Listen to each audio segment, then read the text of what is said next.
Separate Nellore కారం కూడా చేస్తాను అండి. అందరికీ నమస్కారం. నేను ఈరోజు దోశలోకి చట్నీ ఇంకా నెల్లూరు స్టైల్ కారం చూపించబోతున్నాను. అలానే మిక్సర్ జార్లో నేను ఒక కొబ్బరికాయ తీసుకుంటున్నాను సన్నగా తరిగి.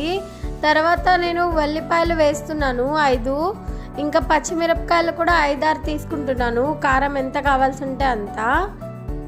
ఇక్కడ నేను 100 గ్రాములు రోస్టెడ్ శనగపప్పుని తీసుకుంటున్నాను. అవి కూడా దాంట్లో మిక్సర్ జార్లో వేసుకోవాలి. చిన్న గిన్నె నీళ్ళు వేసుకుంటున్నాను. మెత్తటి పేస్ట్ కారం రెసిపీ చూపించబోతున్నాను. ఒక 10 నిమిషాల ముందు నేను కడిగి నానబెట్టుకున్నానండి.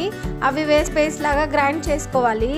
తర్వాత ఒక కడాయిలో నూనె కాగాక కొంచెం 1 స్పూన్ ఆవాలు వేసుకుందాం.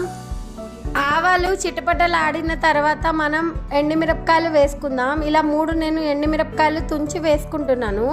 తర్వాత కరివేపాకు వేసుకుందాం. ఇప్పి అన్నది మనకు నచ్చినట్టు ఉంచుకోవచ్చండి. గట్టిగా లేదా కొన్ని నీళ్ళు ఇంకా పోసుకోవచ్చు. నేను ఇక్కడ నీళ్ళు పోసుకున్నాను. అలానే ఇక్కడ నెల్లూరు కారం రెడీ అయింది. అలా చూస్తున్నారండి కానీ సబ్స్క్రైబ్ చేయట్లేదు.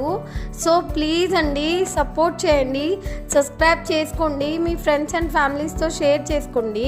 ఇప్పుడు దోశలు అయిపోయాయి. ఇప్పుడు నా పాపకు పెడుతున్నానండి.